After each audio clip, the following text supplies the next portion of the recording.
Namastê, caros amigos e amigas, alunos, colegas aí, companheiros de viagem, aí tem um monte.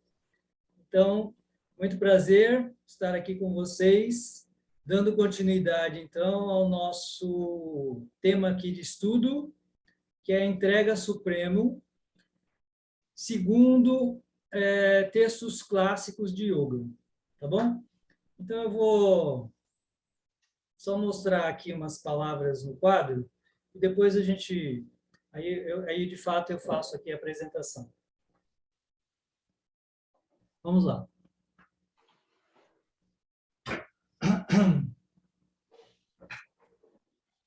Bom, na semana passada a gente fez uma introdução. Eu comecei explicando o que era yoga, quais são os 4 grandes caminhos de yoga, certo? E então entrei no tema entrega ao Supremo, de acordo com uma obra muito famosa que se chama Yoga Sutra. Então, nós discorremos sobre Yoga Sutra e eu expliquei para vocês que esse tratado de Yoga Sutra, ele tem cerca de 2.500 anos e, para alguns estudiosos, ele é um texto atenuadamente teísta.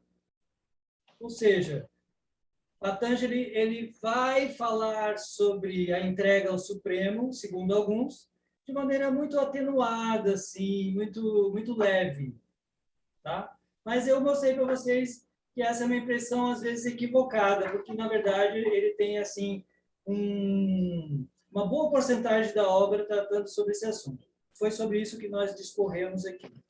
Agora, hoje, dando continuidade, nós vamos falar sobre a Bhagavad Gita. A Bhagavad Gita ela é uma obra mais antiga que o Yoga Sutra. Segundo a tradição, essa obra ela foi falada, né, ou até cantada, como é dito, né, ela foi cantada pela primeira vez há cerca de 5.000 anos atrás, segundo a tradição. E, como eu disse, o Yoga Sutra tem 2.500 anos. Então, na verdade, o Yoga Sutra vai reverberar os ensinamentos que estão lá na Bhagavad Gita. E a Bhagavad Gita, outra característica da Bhagavad Gita também, que ela é muito mais extensa, enquanto o Yoga Sutra tem menos de 200 sutras, 196 sutras, a Bhagavad Gita tem 700 estrofes, compostas de 4 versos. Então, vocês já podem ter uma ideia assim, da dimensão da Bhagavad Gita, ela é muito mais ampla. E ela vai tratar dos 4 grandes caminhos de yoga, como eu disse. Karma Yoga, Jnana Yoga, Raja Yoga, Bhakti Yoga. Enquanto o Yoga Sutra de Patanjali só vai falar sobre o Raja Yoga, que é o yoga da meditação. Então, eu vou fazer aqui, então, uma breve apresentação super sucinta do que é a Bhagavad Gita, porque o tema mesmo que eu quero apresentar é a entrega ao Supremo, mas só para a gente se situar um pouco, porque aqui presente hoje tem gente que é iniciante, leigo, não conhece nada. Eu sei que tem gente aqui muito estudiosa, que tem muito conhecimento, mas a apresentação ela é mais introdutória. Então, Bhagavad Gita. Gita, em sânscrito, significa canção, por isso que eu falei que essa é uma obra cantada. Ela é toda cantada, você pode encontrar na internet, baixar lá no YouTube, toda a obra cantada em sânscrito. Ela foi preservada em sânscrito, essa é uma grande vantagem dessa obra. E Bhagavad significa, a gente poderia traduzir como Senhor. Tá? É muito comum traduzir como a canção do Senhor. Tá? Bhagavad é Deus, Bhagavad significa Deus. Mas a tradução Senhor ela é muito apropriada, porque existem talvez centenas e centenas de palavras em sânscrito para se referir a Deus, até milhares talvez. Mas Bhagavan, ela tem uma conotação muito específica, que é Deus em sua forma pessoal. Diferente, por exemplo, da palavra Brahman. que é Deus também, mas em seu aspecto impessoal, como nós dizemos. Deus é energia, Deus é luz, Deus é onipresente, Deus é imanente, transcendente, todas essas características de uma energia impessoal. Mas Bhagavan não, Bhagavan é Deus enquanto pessoa, né? com atributos pessoais. Para nós aqui ocidentais de formação cristã, Bhagavan se assemelha muito ao Deus encarnado, quando Deus aparece e fala, né, com a humanidade, como Jesus, por exemplo, na tradição aqui cristã. Isso é Bhagavan. É esse o sentido que tem a palavra Bhagavan. É quando Deus ele fala conosco, é Deus como uma pessoa, não apenas como essa luz, essa energia onipresente, onipotente, onisciente, etc. Então, é a canção do Senhor. Essa obra, enquanto o Yoga Sutra é um tratado na forma de sutras, aforismos, sobre um tema, que é o Yoga, a Bhagavad Gita, do ponto de vista do estilo literário, é uma Upanishad, né? Tem todas as características literárias de uma Upanishad. O que é uma Upanishad? Como eu falei, é um estilo literário da literatura sânscrita. E ele tem várias características. A primeira e mais proeminente na Bhagavad Gita, que é um diálogo entre mestre e discípulo, por exemplo. Então, a Bhagavad Gita é um diálogo. Yoga Sutra é um tratado. Bhagavad Gita é um diálogo entre o mestre e encarnação divina Krishna e seu discípulo e amigo Arjuna. Então, Bhagavad Gita é esse diálogo, né, sobre temas, sobre os temas mais importantes da existência, né, que foi falado ou aqui cantado na iminência de uma grande guerra. Então, diante de uma grande crise, de um grande conflito interior, de uma crise de identidade, na qual Arjuna se encontrava, nas vésperas de ter que entrar e participar de uma grande guerra, ele indaga de Krishna sobre as coisas mais importantes da vida. Normalmente é assim mesmo, né? Quando a gente está numa grande crise, a gente quer entender, né, o propósito da vida, por que estamos aqui, quem é Deus, o que é a alma, de onde a gente veio, para onde a gente vai. Isso é natural diante de uma crise. Então, a providência colocou Arjuna numa grande crise para ele fazer esses questionamentos. Tá? Muitos temas são tratados, né? Enquanto no Yoga Sutra só se fala basicamente do yoga da meditação, na Bhagavad Gita muitos assuntos são tratados, como eu falei, porque a obra é muito maior, muito maior, então muito mais coisas são faladas. Mas vamos nos restringir aqui hoje e no próximo encontro, analisando sucintamente o que Krishna vai falar sobre a entrega ao Supremo. Enquanto que lá no Yoga Sutra, Patanjali é extremamente sucinto, né? Ele vai falar lá apenas 10, 11 sutras sobre o assunto. Na Bhagavad Gita, Krishna vai falar extensamente. Não daria para citar tudo o que Krishna falou sobre a entrega ao Supremo, porque esse caminho da entrega ao Supremo, que é a Bhakti Yoga, que é apenas mencionado no Yoga Sutra, aqui ele é amplificado extensamente. Então, a gente teria que ler a obra inteira. Na verdade, meu interesse é despertar em vocês o desejo de ler a obra. Tá? E, para isso, a gente vai apresentar apenas alguns versos, que são aqueles que eu compartilhei com vocês na apostila, que estão lá na apostila. Então, a apostila é uma compilação das referências que eu vou usar para fazer a apresentação, tá bom? Lá no Yoga Sutra, eu dei uma palavra-chave para vocês, né? Isso aí porque nas minhas turmas tem estudantes de sânscrito. Então, eu sempre gosto de falar um pouco de sânscrito, até para a gente ficar assim mais embasado no que a gente fala, para a gente ter mais propriedade no que a gente fala. Então, e a gente tem uma grande vantagem dessas obras estarem preservadas no seu texto original. Olha que fantástico, né? Enquanto os ensinamentos de Jesus foram falados em aramaicos, depois traduzidos para o hebraico, depois para o grego, depois para o latim, depois para as línguas neolatinas. Então, a gente não tem mais acesso ao texto original, o que de fato, literalmente, cada palavra de Jesus, a gente não tem isso.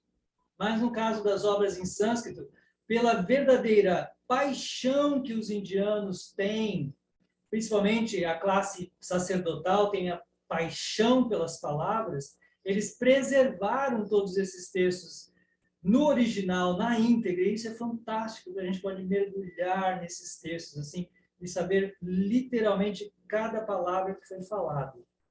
Então, tem 3 palavras, né? No Yoga Sutra, eu ressaltei uma palavra-chave lá no Yoga Sutra, não sei se vocês lembram, é Ishvar Pranidhana.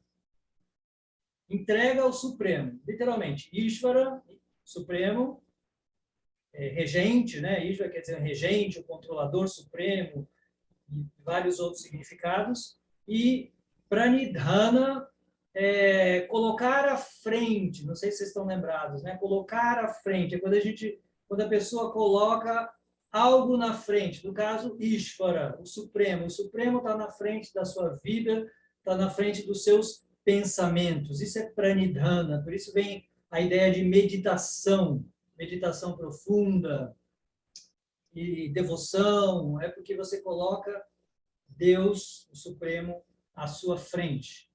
Na Bhagavad Gita, tem outras palavras-chave que remetem a esse tema.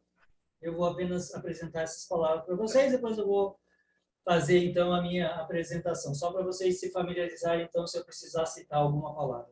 Então, tem 3 palavras muito pertinentes lá na Bhagavad Gita sobre esse assunto.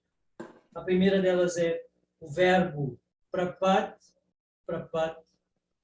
falando um pouquinho aí para os estudiosos de sânscrito, prapat vem da raiz pad, que quer dizer pé. Daí você tem pada, em sânscrito, que quer dizer pé. Você tem que deu no grego podo, por exemplo, né? Podólogo. Tudo vindo do sânscrito. Sânscrito como a língua mãe de todas essas línguas indo-europeias. Então, de pad, da raiz pad, que quer dizer pé. Daí você tem pada, que quer dizer literalmente os pés, que deu pés, podo, pede, todas essas palavras nas línguas indo-europeias. E pra é o prefixo que me indica para frente também, adiante, né? Como pranidhana também tem a mesma ideia. Então, prapad literalmente é ir adiante, assim, né? Com os pés, né? Caminhar para frente. Mas literalmente é isso. Mas essa palavra ela tem o seu primeiro uso, né? O sentido literal é esse, mas o primeiro uso dela é atirar-se aos pés, né?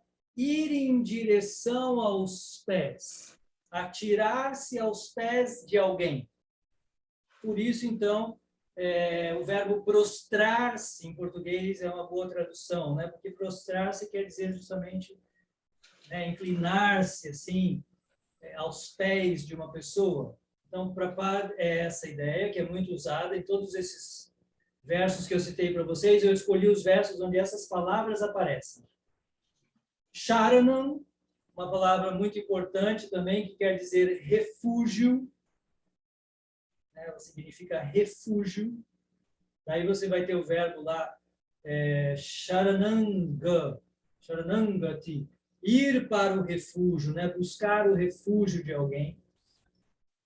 E também a raiz verbal bhaj, quer dizer adorar, amar, devotar-se. Dessa raiz, você vai ter, por exemplo, a palavra bhakti, que é devoção, amor, por exemplo. Você vai ter bhakta, que é o praticante de bhakti. Você vai ter bhagavan, bhagavad, que também quer dizer que é da mesma origem, né? Aquele que é adorado, etc, etc. Então, Essas são as palavras aqui que servem de referência sobre esse assunto. São centenas de versos que aparecem essas palavras, mas eu escolhi aqueles que eu acho que são mais pertinentes. Ok? Então, isso aqui só para vocês verem as palavras. Se por acaso eu citar, vocês vão reconhecer aí. Então, vamos lá. Tendo feito essa breve introdução aí sobre a Bhagavad Gita, eu vou dividir o tema entre 2 encontros, né? Hoje e a próxima terça-feira.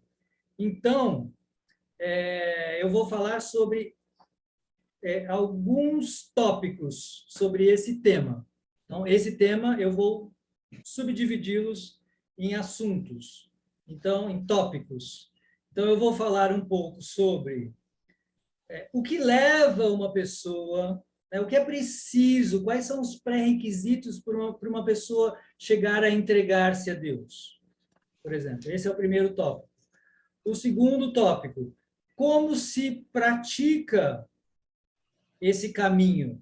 Lá no Yoga Sutra, por exemplo, a gente sabe, ele é dividido em 8 membros. Yama, Niyama, Asana, Pranayama, Pratyahara, Dharana, Dhyana, Samadhi e tal, aquela coisa bem famosa. Os princípios éticos, as posturas, a respiração, o recolhimento, concentração, meditação, Samadhi. Então, Patanjali dividiu tudo muito sistematicamente.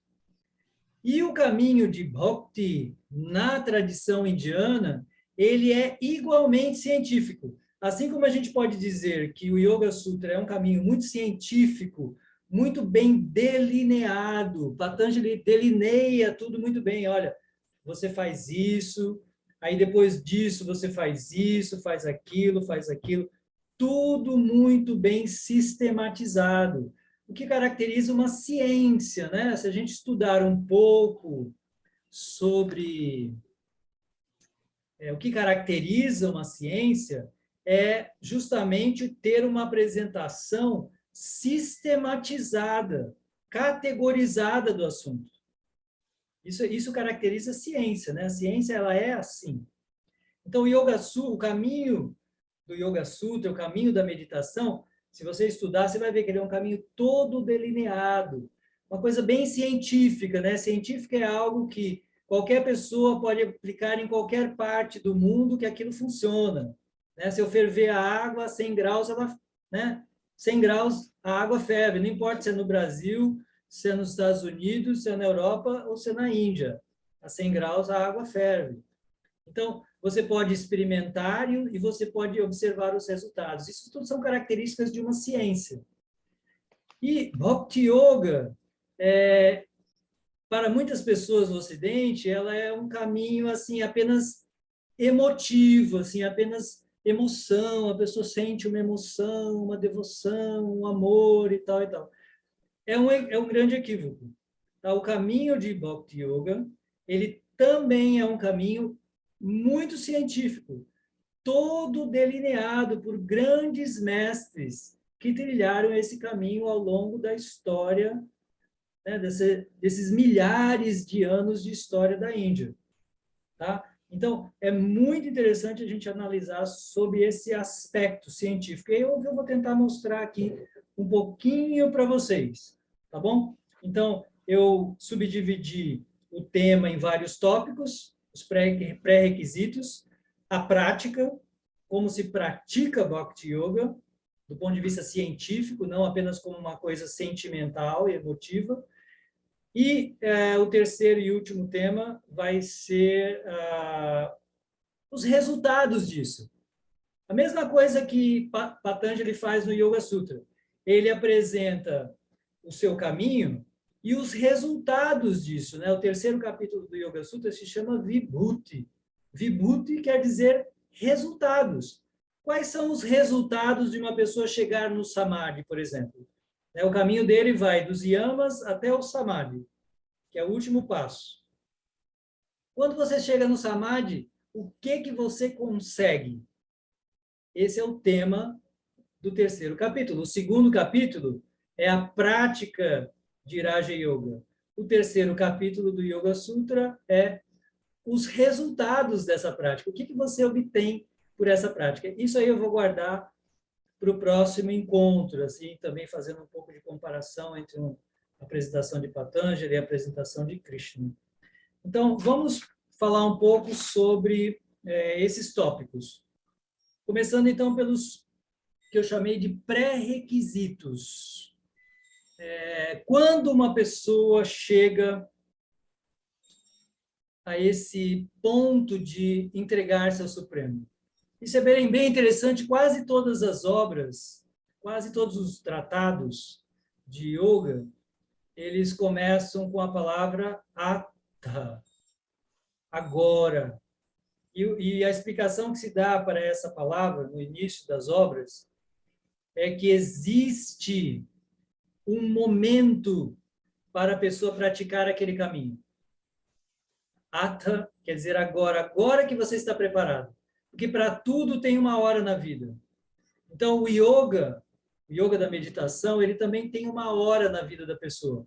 Uma pessoa que está 100% imersa em alcançar o seu primeiro milhão, né? Completamente workaholic, trabalhando dia e noite só para ganhar dinheiro, dificilmente ela vai ter paz e espírito para sentar-se, meditar e buscar uma tranquilidade interior. Não é o momento dela.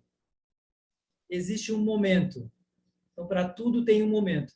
Então, dentro de uma evolução do nosso ser, chega uma hora que a pessoa está preparada, por exemplo, para o yoga. Da mesma forma, tem uma hora que a pessoa está preparada para entregar-se ao Supremo, para esse caminho da entrega. Então, vamos lá. Tudo isso está referenciado aí na apostila que eu passei para vocês hoje. E eu vou começar, então, citando alguns desses versos. Então, vamos lá. No 7º capítulo da Gita, Krishna vai dizer que essa entrega ela é resultado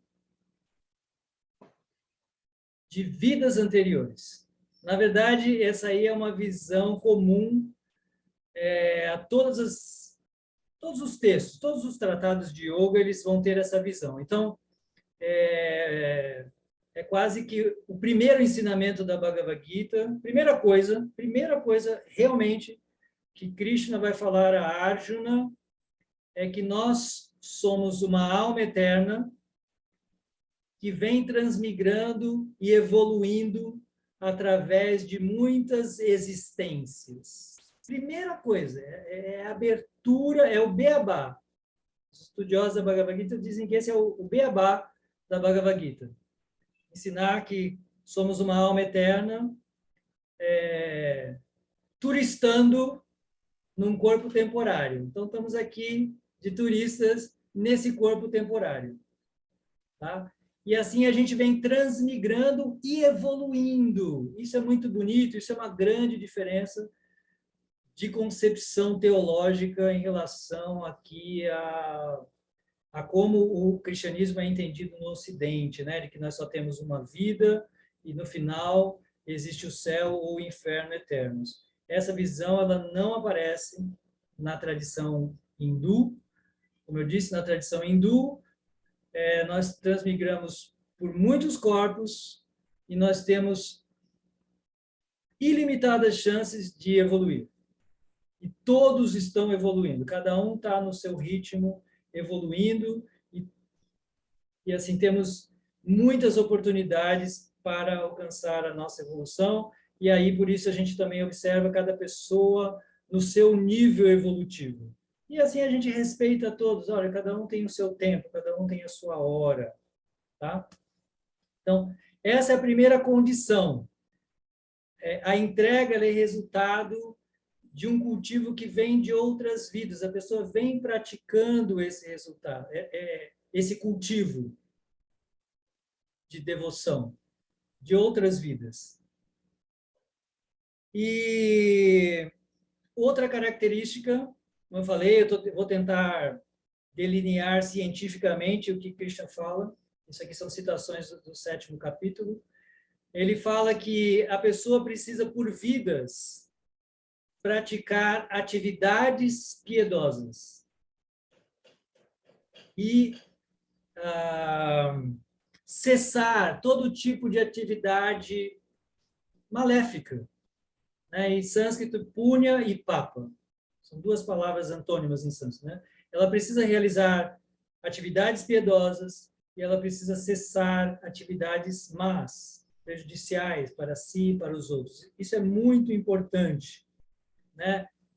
Isso vai levar uma pessoa a evoluir nesse caminho divino.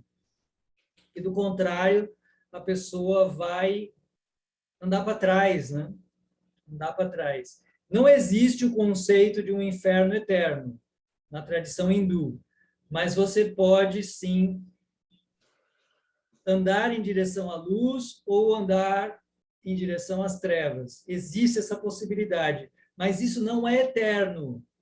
Entende? Isso não é eterno. Você pode caminhar para frente, você pode ir para trás, mas você sempre tem a chance de se corrigir e ir para frente, o que é o objetivo último existencial. Então, é preciso que uma pessoa ela tenha realizado boas atividades durante muitas vidas, para que nessa vida ela nasça com essa inclinação para entregar-se ao Supremo, né?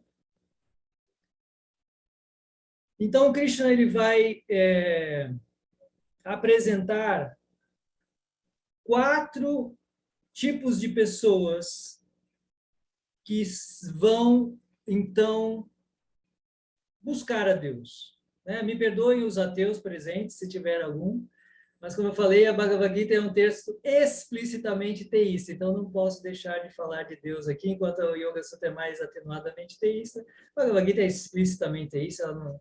Krishna vai falar mesmo sobre Deus e pronto, né? Então, me perdoem os ateus que estiverem presentes, eu estou fazendo apenas uma apresentação aqui da obra.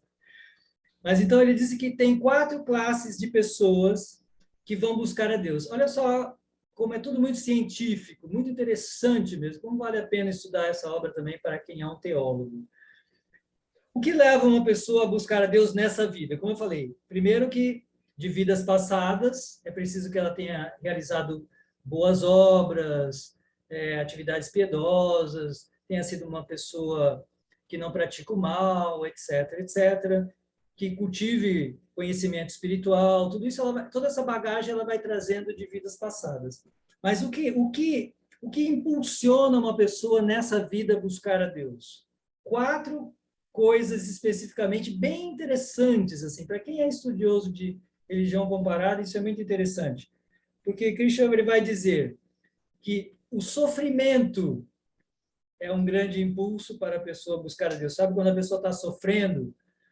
E aí tem toda uma ciência para explicar o que é sofrimento também, né? Existem 3 classes de sofrimento: o sofrimento do nosso próprio corpo e mente, o sofrimento que os outros nos causam e os sofrimentos que a natureza nos causa. Então, existem muitas classes, né? Especificamente 3. Então, sofrimento nos leva, quando nos encontramos em grande aflição, como Arjuna, por exemplo. Arjuna estava no meio de uma aflição enorme, uma crise, uma verdadeira síndrome do pânico mesmo. Se você lê os sintomas de Arjuna, são sintomas de uma pessoa em síndrome do pânico, né? Diante da guerra. Claro, quem não ficaria, quem não entraria em pânico diante de uma guerra?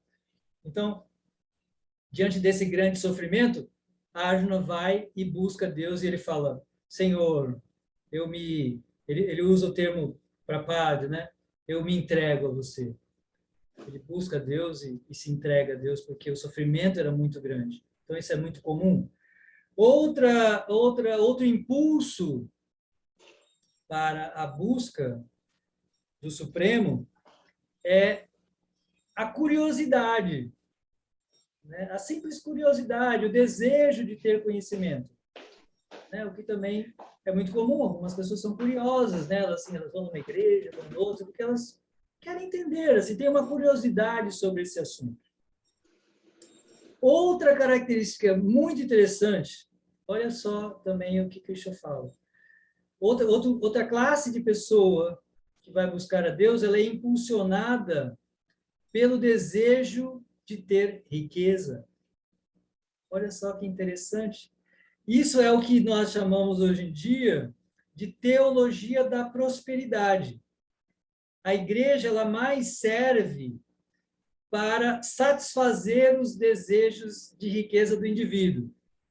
É muito comum, isso se chama teologia da prosperidade, ou seja, é toda uma teologia onde o que mais importa mesmo não é bem Deus, mas sim como você ganhar de Deus a prosperidade. Isso se chama teologia da prosperidade. E tem muitas religiões que se enquadram nisso. Krishna, particularmente, não aprecia, não é que ele não aprecia, ele fala que todas essas classes de pessoas são boas, piedosas, bem intencionadas, etc. Krishna não é nenhum tipo de fanático, dogmático, nada disso. Ele está analisando as pessoas, a psicologia das pessoas. Então, tem essas classes de pessoas que são levadas por esses impulsos. Mas, numa outra obra, chamada Bhagavata Purana, o próprio Krishna ele vai dizer, olha, esse tipo de religiosidade que as pessoas buscam a Deus em troca de dinheiro, isso para mim é comércio. Onde você chega e fala, olha, Deus, eu tenho uma listinha aqui para você me dar de presente. Isso é o que Krishna chama de comércio. Ele fala, olha, sinceramente, isso para mim é comércio. Tudo bem, é melhor que a pessoa peça a Deus do que ela seja um bandido, um criminoso, etc. É melhor. Por isso Krishna vai categorizar essa pessoa como piedosa. Ela é piedosa, porque pelo menos ela foi buscar em Deus. Porém, não é a classe de espiritualidade mais elevada. É uma classe de espiritualidade materialista. Essa análise toda de Krishna, da espiritualidade, é muito interessante. E, por fim, a quarta classe de pessoa que busca a Deus é o sábio, que, segundo também a Bhagavad Gita, depois de muitas vidas e vidas, cultivando profundo conhecimento, ela chega a uma conclusão: Deus é tudo. E isso também é bem interessante porque podemos observar que até grandes cientistas, depois de se debaterem até no seu próprio ateísmo contra a existência de Deus, eles acabam se entregando a Deus, porque só Deus pode explicar de fato, pode fazer sentido para tudo aquilo que ele sabe.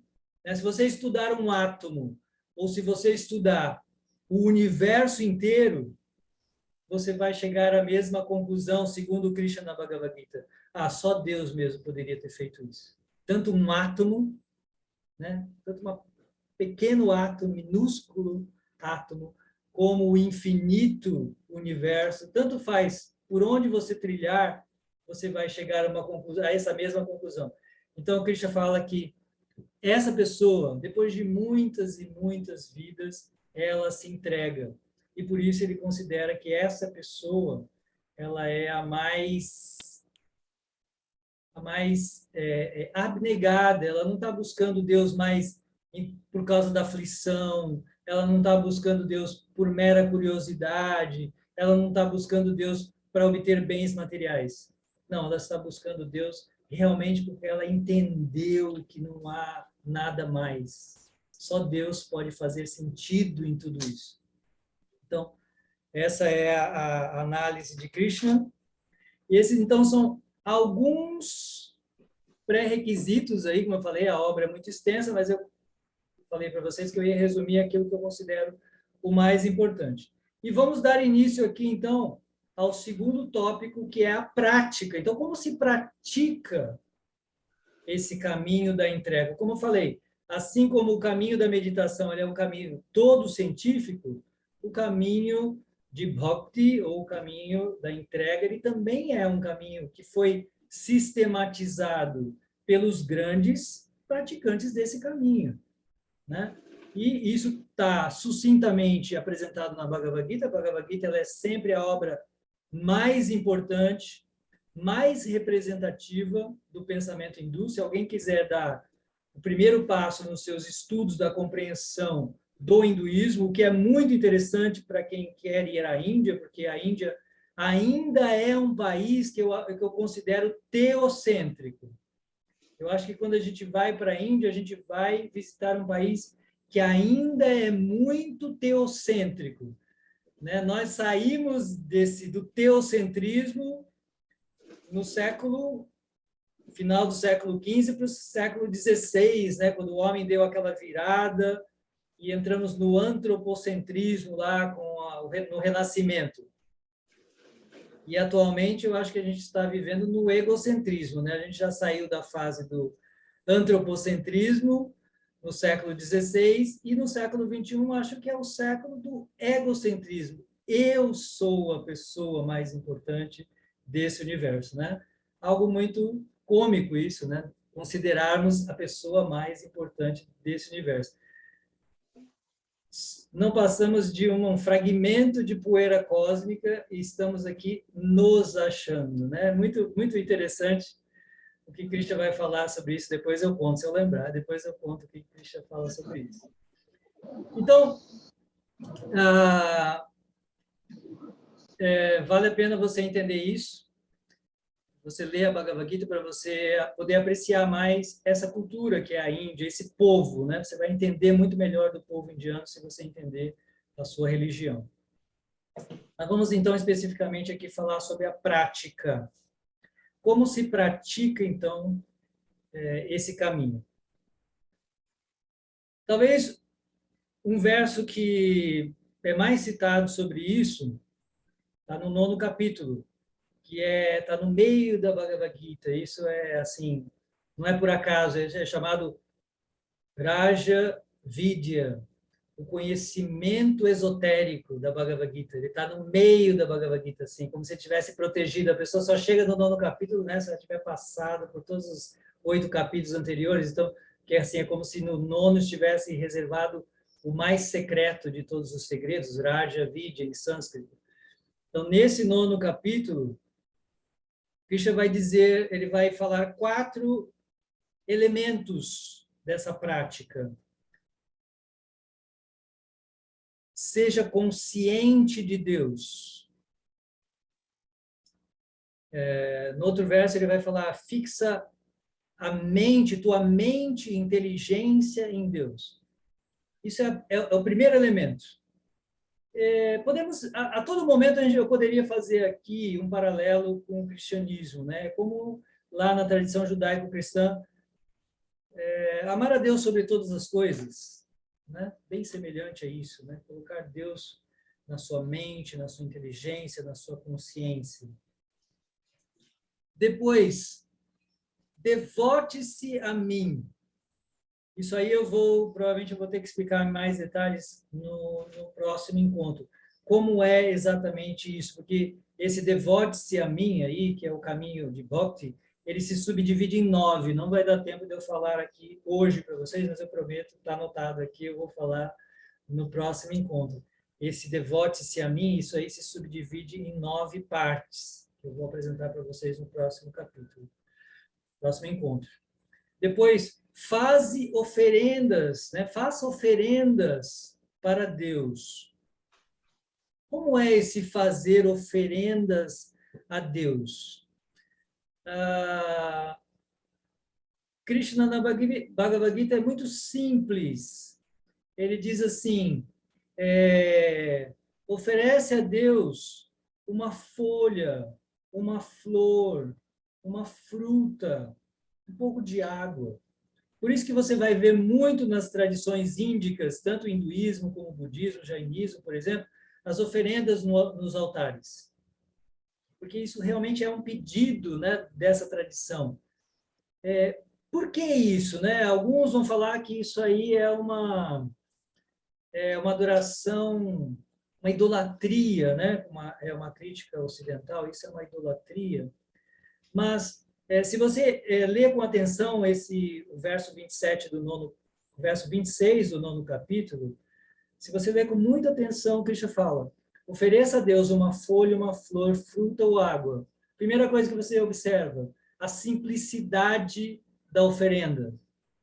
Não é preciso oferecer milhões, não é preciso oferecer um templo, não é preciso oferecer nada. O pedido é muito simples, uma flor, uma folha, uma fruta, água. Ou seja, uma expressão concreta do amor. Não é um amor apenas idealizado. Não é aquele amor platônico, eu amo a Deus. Não, esse amor ele é expresso por algo. Eu expresso esse amor. Por quê? Quando amamos uma pessoa, nós expressamos esse amor.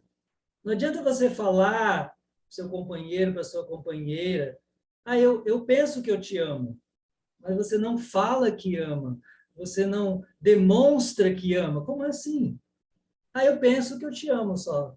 Não, não, mas eu queria ouvir isso. A pessoa quer ouvir, ela quer uma expressão, né? E não é que Deus precise nada disso.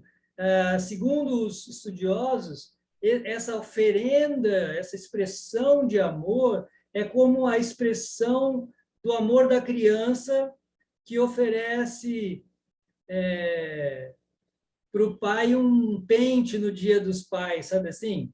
A criança no Dia dos Pais, ela vem da escola com um pente que ela ganhou o dinheiro da mãe, a mãe deu dinheiro, ela foi lá, comprou um pente e dá de presente para o pai. Ou seja, ela não tem nada, mas ela está demonstrando amor. É essa a ideia. Nós não somos donos de nada. Nós não somos donos da flor, da fruta, da água, de nada. Mas assim, nós recebemos essa dádiva divina e nós ofertamos de volta apenas como expressão de amor. Por isso, se você lê com atenção esse verso, Krishna fala quatro elementos: folha, flor, fruta ou água. Mas 3 vezes ele fala com amor. Faça isso com amor. A expressão, né, a demonstração mesmo, é quando ela está sobrecarregada do amor. É isso que Krishna, na verdade, é isso que Krishna está orientando. É essa oferenda que ele está indicando a fazermos. E a quarta delas é reverencia-me. Isso é muito tradicional, você vai encontrar isso muito nos templos hindus, essa reverência que é expressa também por esse termo tão famoso no Ocidente, namastê, por exemplo. Então, os devotos no hinduísmo, eles vão diante do altar e eles saúdam também a Deus com esse mantra. Podemos encontrar essa saudação nos textos clássicos, né? Namastê, saudando a Deus. E quando saudamos ao nosso colega, aos nossos irmãos, os nossos próximos, é porque também estamos vendo Deus no altar daquela pessoa, né? A pessoa é um templo e naquele templo que é aquela pessoa, no altar do seu coração mora Deus e aí por isso eu saúdo Deus no coração daquela pessoa. Então, essa reverência que ela é demonstrada até hoje na Índia com uma inclinação do tronco ou com uma prostração. Às vezes você vai ver nos templos hindus a pessoa se ajoelhando e encostando a cabeça no chão. Ou então você vai ver a prostração completa, onde a pessoa se deita completamente no chão, expressando assim a sua entrega completa. Eu estou aqui me entregando a você sem reservas. E isso está categorizado aqui como uma das práticas da devoção. Como se pratica essa devoção, essa entrega? Ou seja, pensando em Deus, devotando-se a Deus, o que eu vou falar mais no próximo encontro, de 9 maneiras aí, fazendo oferendas, como eu expliquei, e reverenciando. Agora, no capítulo 12, que é o capítulo que trata exclusivamente do tema entrega ao Supremo, o capítulo se chama Bhakti Yoga, para quem está interessado em estudar especificamente. Bhakti Yoga é tratado ao longo de toda a Bhagavad Gita, mas assim, muito especificamente no capítulo 12, ele é um capítulo puramente sobre esse assunto. Nos versos 8 a 12, é incrível a amplitude de visão de Krishna, né? Assim, os grandes mestres do hinduísmo. Os grandes mestres do hinduísmo nunca são sectários e dogmáticos. Patanjali, lá no Yoga Sutra, ele apresentou o seu caminho da meditação, mas ele falou, olha, a pessoa pode chegar no Samadhi pelo caminho da meditação, mas ela também pode chegar no Samadhi pelo caminho da devoção. Isso é muito comum. E Krishna, da mesma maneira, ele vai falar, como eu disse para vocês, que existem 4 caminhos, grandes caminhos, que levam ao mesmo destino. Por isso aquela coisa muito clássica, né, que a gente tem, aquela ideia muito clássica que a gente tem dos hindus, que há vários caminhos que levam para o mesmo destino, etc. Isso aí vem desses ensinamentos de Krishna e dos grandes mestres. Todos os grandes mestres hindus são muito liberais, são muito não sectários, né? O hinduísmo é uma religião muito não sectária, por isso ela é muito respeitosa. Por isso, de forma prática, a Índia é um país de refugiados religiosos. Por milhares de anos, a Índia recebeu refugiados religiosos, tá? Desde a mais remota antiguidade, já sempre falo isso nas minhas aulas, judeus perseguidos na antiguidade foram para a Índia. Seguidores de Zoroastro, da antiga Pérsia, quando perseguidos pelos muçulmanos, se refugiaram e foram recebidos na Índia. Os nestorianos, cristãos da Babilônia que foram perseguidos pelos cristãos romanos, fugiram e se refugiaram na Índia. Depois, até os dias de hoje, né, até o século XX, Dalai Lama, né, assim, só para fazer um salto aí no tempo, na história, 1960, década de 60, Dalai Lama, perseguido pelos comunistas chineses, se refugiou na Índia, né? Os indianos foram lá e salvaram, eles foram lá no meio da madrugada e tiraram o Dalai Lama do Tibete no meio da madrugada e salvaram o Dalai Lama, e o Dalai Lama tem a sua sede, né? A sede mundial do Dalai Lama está na Índia.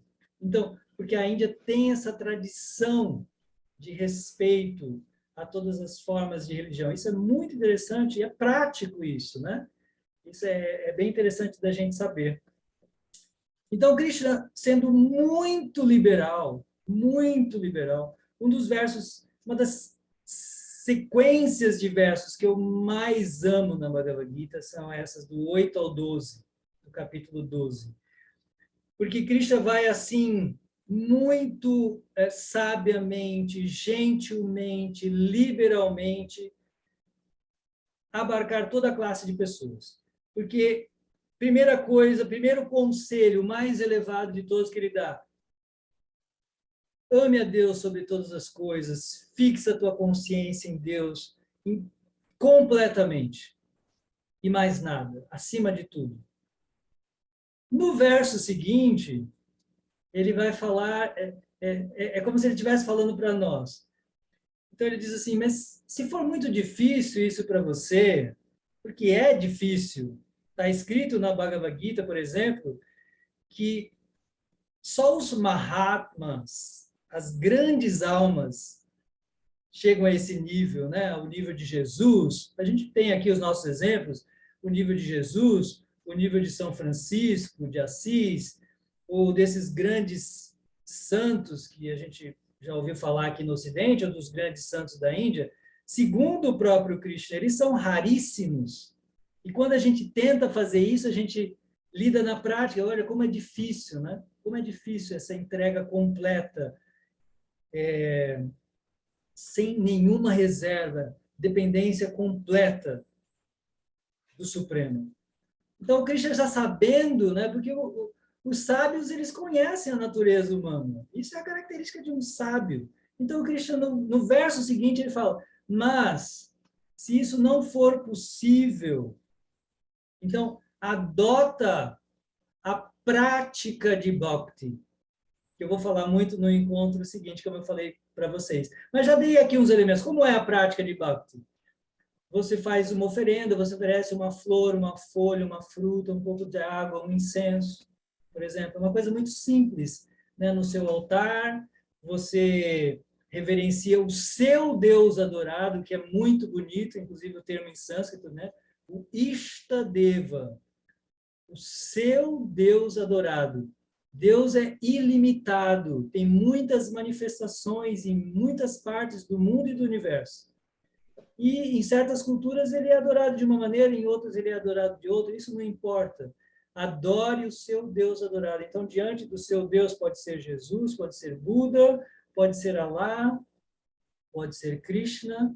Então, faça uma oferenda, oferece uma flor, uma folha, um copo d'água, um incenso, o que lhe for querido, demonstre o seu amor com um elemento prático. Isso tudo são práticas. Ou seja, você vai se treinando. Quando você não consegue estar 100% nesse nível de consciência, então você pratica Bhakti. Dessa maneira que eu apresentei aqui sucintamente, com oferendas, com reverência, ou como os cristãos fazem, indo à missa, por exemplo, né? Então vai na missa, lá vai. Isso é uma prática. Isso é uma prática que, segundo Krishna, está num nível abaixo, mas se você continuar praticando, você vai se elevar àquele nível superior. Se você não consegue nem ir na missa, se você não consegue nem fazer a sua oferendinha ali, você não consegue nem fazer, ter um altarzinho, fazer uma oferenda, prestar uma reverência. Então, ele diz, Krishna vai dizer no verso seguinte, ajude uma missão espiritual. Já que você não consegue fazer nada, ajude aqueles que fazem. Ajude aqueles que fazem essa missão. Então, essa é uma terceira recomendação.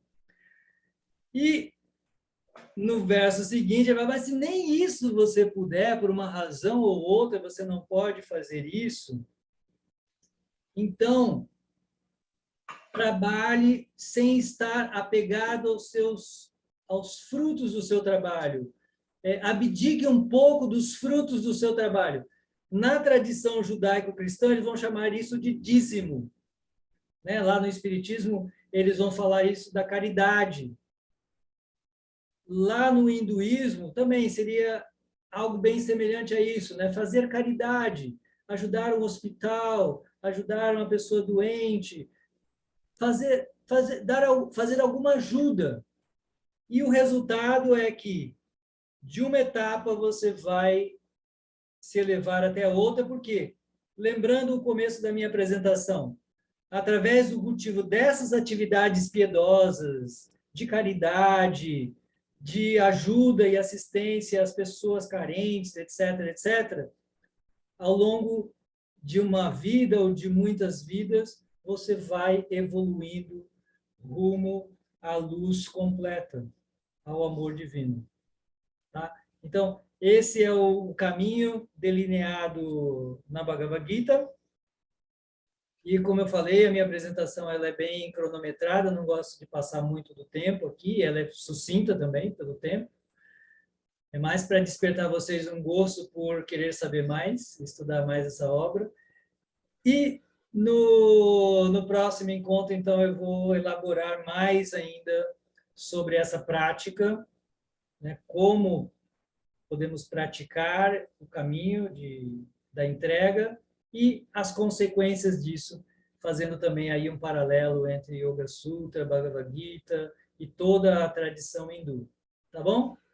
Então é isso, gente. Muito sucintamente, é isso que eu tenho para apresentar aqui para vocês hoje. E aí eu vou abrir, então, para perguntas, comentários, tá bom? Eu vou fazer assim, ó. Eu abri o chat. Então, se alguém quiser fazer uma pergunta, pode só colocar o seu nome ali e tal, e aí eu chamo a pessoa pode falar a sua pergunta, ou então ela pode escrever também, se quiser. Ou comentários também, tá bom? Perguntas e comentários. Fiquem à vontade.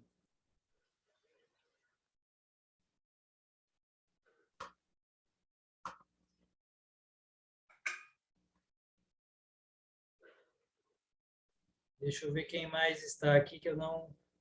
Quem mais chegou e eu não tinha visto. Deixa eu ver. Não só levantar a mão.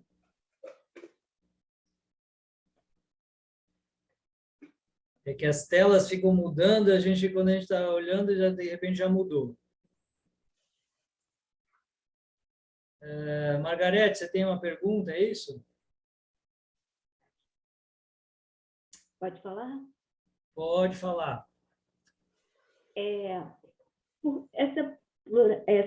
Assim, as religiões são muitas, né, na Índia, mas por que esse conflito horrível entre os muçulmanos e os hindus? É horrível. Tem cada coisa, acontece cada coisa muito ruim. Eu não entendo esse conflito. Eles têm bairros separados, é tudo tão estranho. Por que esses dois são assim? Tem tanto conflito. Essa é uma grande questão. Infelizmente, o conflito acontece porque os seres humanos eles não estão nesse nível que Krishna fala, né? Se pessoas estivessem situadas nesse nível que Krishna recomenda, não haveria essa classe de conflitos, infelizmente, porque as pessoas elas estão influenciadas. Tudo é muito bem categorizado na Bhagavad Gita, né? Então, existem três forças na natureza, segundo a Bhagavad Gita, tecnicamente chamada de Sattva, Rajas e Tamas, que seria algo como luz, movimento e trevas. Poderíamos traduzir mais ou menos assim.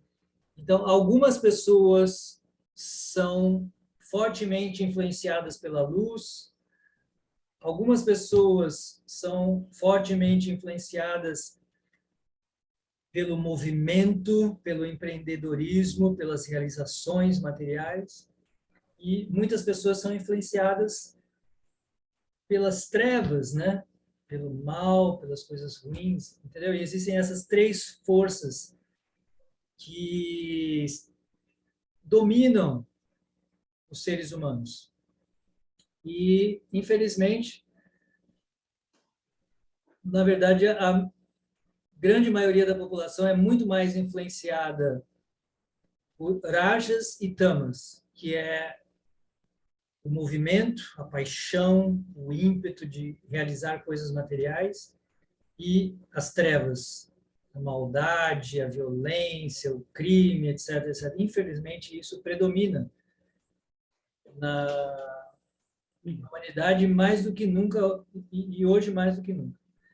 Então, isso é talvez a explicação, né? Só uma sociedade de pessoas situadas na luz é que haveria paz. E por isso é preciso promover essa luz. O problema não é da Toda religião, uma né? ciência, né? Só para eu concluir aqui, a Bhagavad Gita é muito científica, né? Tudo o que leva uma pessoa a se situar naquilo que eu estou chamando aqui de luz, que é sattva. Tá? Então, existem muitas coisas que levam uma pessoa para sattva, muitas coisas que levam uma pessoa para rajas, muita coisa que leva a pessoa para as trevas. E aí é preciso que na sociedade haja um predomínio, um cultivo de tudo aquilo que promove sattva, que promove a luz. E aí existe uma série de elementos. A gente teria que estudar os 6 últimos capítulos da Bhagavad Gita. Como a pessoa come, como a pessoa fala, como uma pessoa trabalha, como uma pessoa lida com os outros, como todos os aspectos da vida da pessoa para ela se situar, para ela ser uma pessoa mais bondosa, mais iluminada, etc, etc. Infelizmente, esse é o grande problema. Mas, eu diria apenas aqui, em defesa do hinduísmo, eu diria o seguinte, Margarete, a situação na Índia é uma situação extremamente complexa. há 40 anos eu estudo e não cheguei a entender plenamente, porque nunca acho que vou poder entender, nem uma vida inteira é suficiente para a gente entender os 5.000 anos de história da Índia. Mas, como os indianos são os hindus, o hinduísmo é uma religião extremamente liberal. Como eu disse, a Índia é um país de refugiados religiosos. Ela acolheu, ao longo desses milhares de anos, milhares de refugiados religiosos. Sempre foi aberta para isso. Mas, não sei por que a providência fez isso, mas colocou os hindus diante de um outro grupo, né, de uma outra civilização, que são os muçulmanos. E com todo o respeito que eu tenho, que eu sei que tem muitos muçulmanos santos e bons, com certeza, milhões.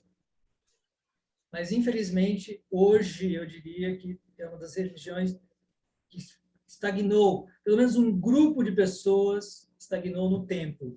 Então, nós temos, por exemplo, terrorismo islâmico. Não existe terrorismo cristão, não existe terrorismo hindu, não existe terrorismo budista. Existe um terrorismo islâmico, né? Porque eles se fundamentam em Deus até para matar.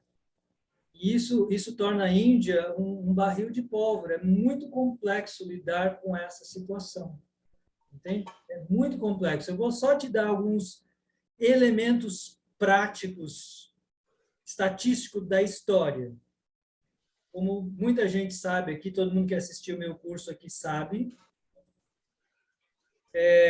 os ingleses, antes de saírem da Índia, primeiro, os muçulmanos dominaram a Índia por 1000 anos. Ponto. Depois foram expulsos pelos ingleses, mas eles continuaram vivendo na Índia. E antes dos ingleses, quando os ingleses deram a independência, entre aspas, né, isso é muito ridículo, cômico, para não dizer outra coisa, né, dos ingleses darem a independência para um país milenar, mas quando eles deram a independência para a Índia em 1947, eles dividiram a Índia, eles deram 2 partes da Índia só para os muçulmanos, porque os muçulmanos exigiram: queremos uma parte do país só para nós, onde só nós vamos morar. 2 partes, que hoje é o Paquistão e Bangladesh. Bom, todos os hindus tiveram que sair dessas terras, todos os hindus saíram dessas terras, e supostamente todos os muçulmanos deveriam ir para aquelas terras que foram dadas para eles, que eles exigiram contra a vontade do Gandhi, etc, etc. Bom, hoje, passados aí 70 anos dessa história, mais ou menos, no Paquistão não existem mais hindus, todos os hindus tiveram que sair de lá, e na Índia tem mais de 100 milhões de muçulmanos. Então eu perguntaria para você, quem é realmente sectário e dogmático, etc. Por essa estatística histórica simples, os muçulmanos não permitiram que nenhum hindu ficasse na sua terra, que era da Índia, que era dos hindus. No entanto, os hindus permitiram e permitem que até hoje tem mais de 100 milhões de muçulmanos morando na Índia. E a maioria dos hindus que eu conheço gostam muito dos muçulmanos, têm muitos amigos, de modo geral. Entende? Então, acho que os hindus são realmente pessoas muito bondosas, muito piedosas, muito liberais, muito tolerantes religiosos. Viu? Eu acho que eles têm demonstrado isso na prática. Só que, às vezes, isso passa do limite, né? Então, eu sugiro, é um filme chocante, mas existe um filme que retrata essa situação, um pouquinho dessa situação, que é o atentado ao Hotel Taj Mahal, que mostra um pouco dessa situação. Ou seja, muçulmanos Claro, fanáticos, não são todos. Como eu falei, a maioria dos muçulmanos na Índia são muito apreciados. Os hindus gostam lá dos muçulmanos, se dão muito bem com eles. Mas, infelizmente, existem alguns terroristas e eles realmente aterrorizam. E eles ainda aterrorizam os hindus, né? Então, esse filme mostra um atentado terrorista ao hotel Taj Mahal, na Índia, né? Então, assim, a gente tem que entender muito antes da gente simplesmente falar hindus e muçulmanos lá são briguentos, etc. Primeiro que é apenas uma pequena classe, é uma pequena classe de hindus e muçulmanos lá que brigam. A maioria dos hindus é completamente resiliente, bondosa, tolerante, e apesar de tudo o que eles passaram, todo o terrorismo que eles já sofreram no passado, quando eles foram dominados pelos islâmicos, eles foram aterrorizados pelos islâmicos. Quem não se convertia ao islamismo, ele era empobrecido, ele era massacrado. Realmente eles foram aterrorizados por muitos séculos pelos islâmicos, e ainda existe terrorismo hoje, e, no entanto, a maioria dos hindus aprecia os hindus e os muçulmanos e sabe que é apenas uma minoria deles. Eles não perseguem esses muçulmanos. E quando qualquer movimento na Índia é feito para prejudicar os muçulmanos, né, que às vezes se fala isso, assim, existe uma comoção nacional e isso nunca acontece. Eles têm muitos privilégios lá. É uma situação complexa, Margarete. Mas, em primeiro lugar, essas coisas acontecem, é como acontece, por exemplo, a guerra lá na Ucrânia, por causa das trevas em que vivem as pessoas, né? Por falta de luz mesmo. As pessoas... O problema não é religião, né? São os Não, religiosos, entre aspas. é como tem um livro, Deus não é culpado. Deus não é culpado de nada. Alguém aqui falou que ia fazer uma pergunta. Desculpe a demora. Eu vi um momento que alguém falou para mim, quero fazer uma pergunta. Pedir, mas eu acho que deve ter outras perguntas escritas antes. Deixa eu ver aqui, ó. Berenice, então. Berenice está falando aqui. Deixa eu ver, deixa eu ler. Ela já fez uma pergunta aqui. Como saber ou sentir o tempo? Através dos estudos, cada um tem seu tempo de despertar. Podemos considerar que este encontro faz parte da prática? São duas perguntas, né? Como saber ou sentir que é o nosso tempo de despertar? A vida nos leva, né? A vida nos encurrala, assim como ela fez com Arjuna.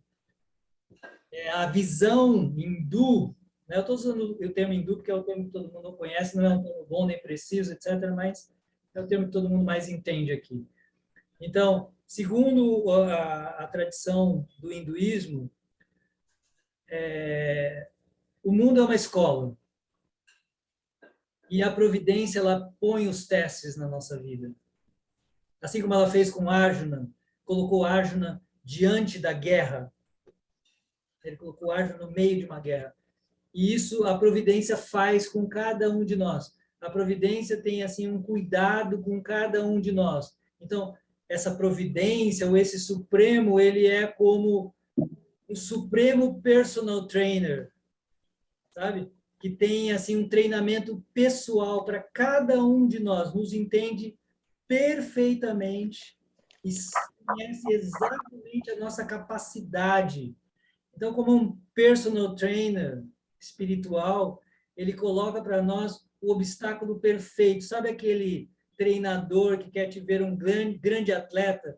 E aí ele coloca obstáculos para você na sua corrida de obstáculos lá, ele vai colocando obstáculos para você saltar, porque ele sabe, não, vou colocar esse obstáculo porque eu sei que ele vai pular. Esse é o obstáculo exatamente da altura que ele pode saltar. Então, ele vai apresentando, né, na nossa vida o obstáculo que podemos saltar para nos tornar atletas melhores, né? Então, a providência cuida, ela coloca o seu tempo na hora certa. Não precisamos nem perguntar, a vida nos coloca. Tudo vem naquele momento certo, né? Para nos fazer crescer. Então, essa é a sua primeira pergunta. Deixa eu ver, podemos considerar que este encontro faz parte da prática? Sim, Esse encontro faz parte da prática, sim. Se a gente for analisar como se pratica Bhakti Yoga, ele diz que o primeiro elemento é ouvir. Então, ouvir é a primeira coisa. Como é que a gente aprende uma coisa? Ouvindo, né? Então, sim, eu explicando aqui como se pratica Bhakti Yoga, como se pratica essa entrega, isso é em si, estamos fazendo sim aqui uma prática, sim. Não sei se te respondi. Se quiser falar, pode falar também. Você escreveu, parece? Sim, ok. Obrigado, de nada. Cida, gostaria de fazer uma pergunta. É a próxima, então. Então, boa noite a todos. Obrigada por sua aula maravilhosa, inspiradora. E tem 1000 perguntas, mas eu vou começar por uma. Só vou dar direito a uma, o resto tem que pagar. Nossa, então tá, pode abrir minha conta agora. Olha só, eu acho que a questão é assim, quem não tem como ter cognição para poder saber como chegar ao Supremo. Eu pensei nas pessoas, por exemplo, que são loucas, né? Ou então que são completamente dementes mentais. Assim. Aí eu fiquei me perguntando e respondi para mim mesma, queria ver a sua opinião. Será que essas pessoas que não têm esse estado de relação direta com algo maior do que elas, porque elas nem estão dentro delas mesmas, né, seriam levadas a Deus através de quem cuida delas? Assim, é mais ou menos isso. E pensando nisso também, eu imaginei assim que de repente as pessoas oferecem o olhar delas, porque assim é difícil até perguntar, mas eu me sensibilizei quando você estava falando da água, da flor, né, das coisas assim que são tão cotidianas. E essas pessoas são o que elas são, assim, talvez um bloco completo de inconsciência ou semiconsciência.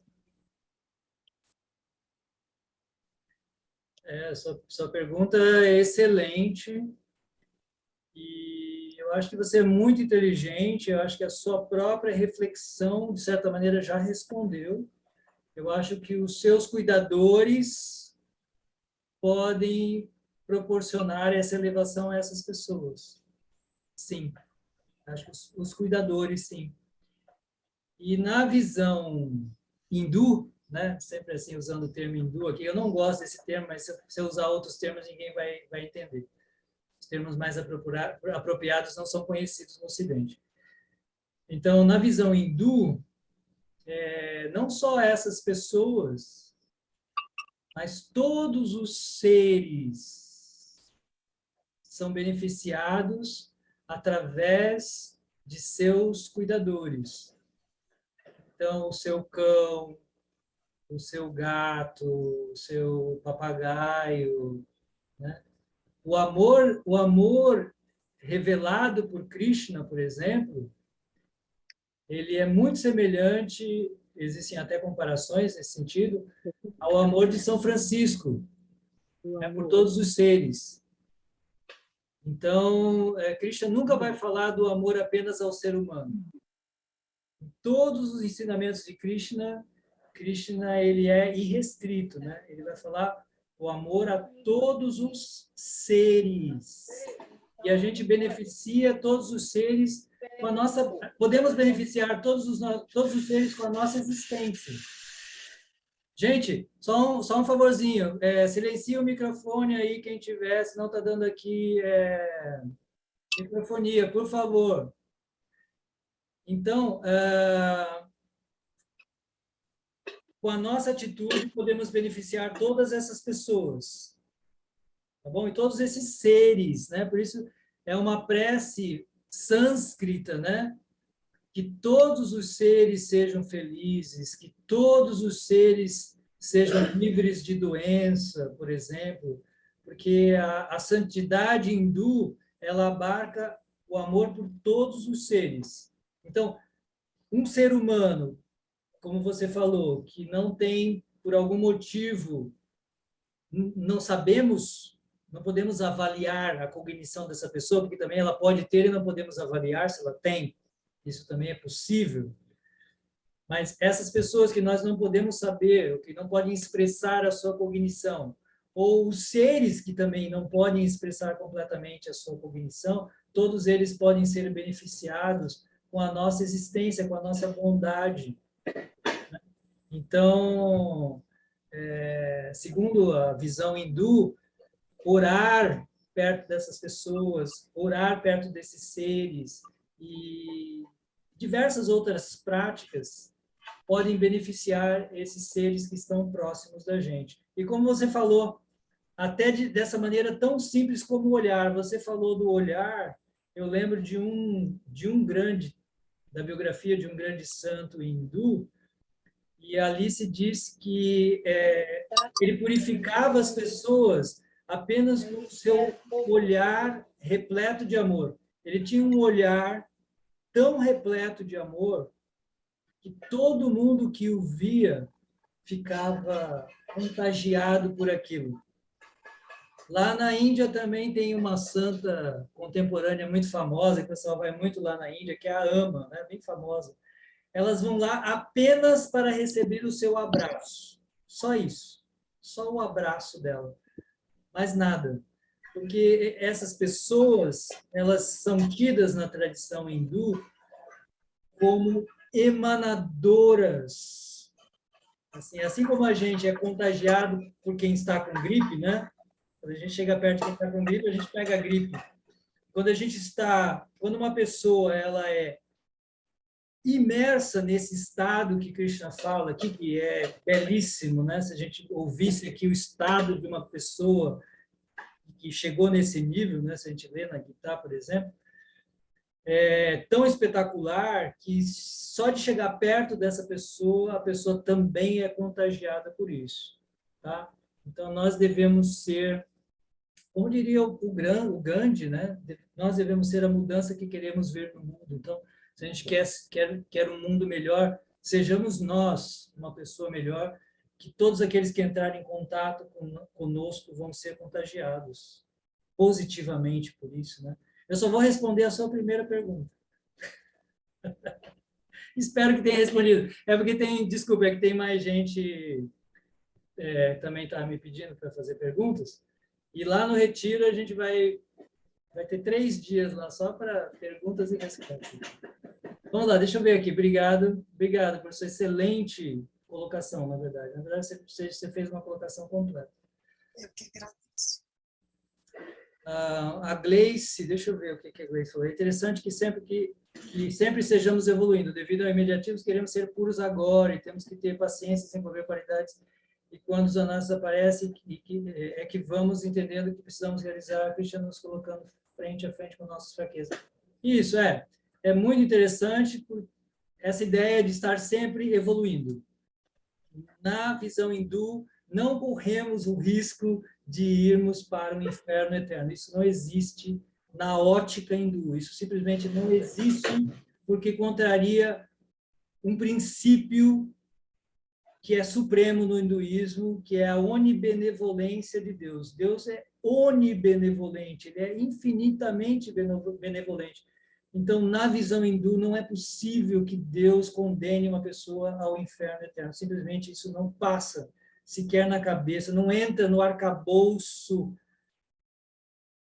teológico, cultural de um hindu, por exemplo. Ele não tem essa ideia, né? E assim, se a gente não alcançar a meta máxima nessa vida, na próxima vamos continuar, segundo Krishna, exatamente de onde paramos. Por isso que ele fala, não importa, sempre vale a pena ser bom. Quem faz o bem nunca perde nada, nunca é derrotado pelo mal. E se ele não completar nessa vida, na próxima ele vai evoluir a partir da onde ele chegou. Isso é outro elemento muito importante. Deixa eu ver aqui, a Kátia Amura. Posso finalizar em torno de algumas palavras referentes à aula de hoje? 20 segundos. Kátia Amura, por favor. Onde está você? Que às vezes não dá para ver. Estou aqui. Ah, ok. É que a sala está cheia, a gente às vezes não consegue ver todo mundo. Ok, vou tentar. É uma música referente à aula de hoje, que você falou várias vezes, e que está aqui na minha mente o tempo inteiro, lembrando, eu gostaria de cantar para vocês. Opa! Se alguém quiser me ofertar com amor e devoção, fruta, folha, flor ou água, aceitarei a oferenda. Ó descendente de Kunti, o que quer que você faça, o que quer que você coma, o que quer que você dê, tudo isso deve ser feito como uma oferenda a mim. Hum, hum, hum, hum. Lindo! Muito lindo, Kátia! Incrível isso, gente. Ó, é isso que Voz de anjo. o que a Kátia cantou para a gente se encontra no verso 26 e 27 da Bhagavad Gita, do 9º capítulo. Essa versão da Bhagavad Gita, ela foi composta pelo Rogério Duarte. Deixa eu mostrar aqui para quem não conhece. Ó, Exatamente. ó, esse aqui. Olha só, a Kátia tem também. Olha, não sabia. Isso é tão raro, gente. Isso é muito raro. Muito E raro. quando comprei essa versão, veio junto um CD com vários CD, cantores brasileiros e CD cada um cantava. daqui. Exatamente, maravilhoso. Eu vou só contextualizar, porque o pessoal, muita gente não conhece. Então, o Rogério Duarte, ele é um compositor lá da turma do Nordeste, né? Amigo do Gilberto Gil, Caetano Veloso, Gal Costa e toda aquela turma. Ele era um músico lá, amigo deles. Ele se tornou devoto de Krishna na década de 70. Eu o conheci pessoalmente, conversei com ele até já faleceu. E ele disse que quando ele era um compositor, né? Um cantor, tudo. Então, quando ele entrou em contato com a Gita, ficou sabendo que a Gita era uma canção, né, toda escrita em poesia, etc, etc. Assim que ele entrou em contato, o sonho da vida dele foi fazer uma versão da Gita em poesia cantada, em português. E aí ele fez isso, né? Por muitos anos ele ficou trabalhando nessa obra, e ele chegou a publicar até pela Companhia das Letras, assim, foi uma super trabalho. E como ele era amigo também de muitos cantores, ele foi entrando em contato com um, com o outro, se alguém queria gravar as canções, trechos da Bhagavad Gita. Aí ele foi convidando, né? E ele falou que todo mundo que ele convidou queria cantar. Aí ele convidou a Gal Costa cantou essa canção que a Kátia está cantando, foi cantada pela Gal Costa.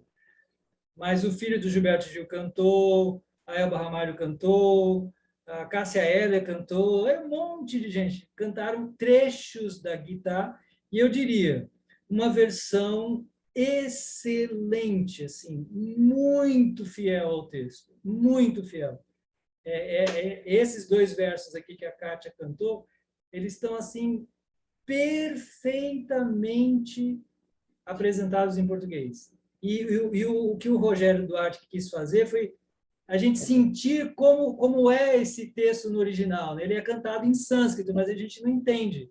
Mas, assim, em português, a gente consegue entender exatamente. Olha que lindo!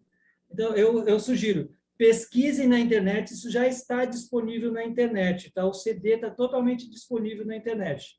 Ele se chama Canções do Divino Mestre.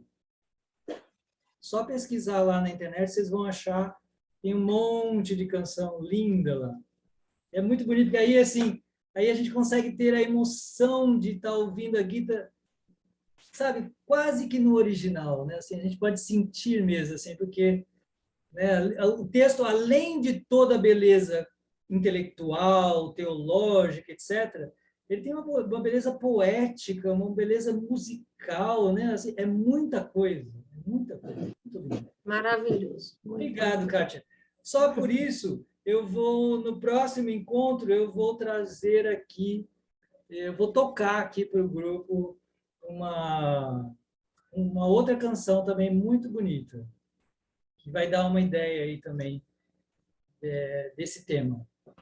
Foi bem legal você ter lembrado disso. Nem estava lembrado, mas foi muito bom. Obrigado. Deixa eu ver se tem mais alguma coisa.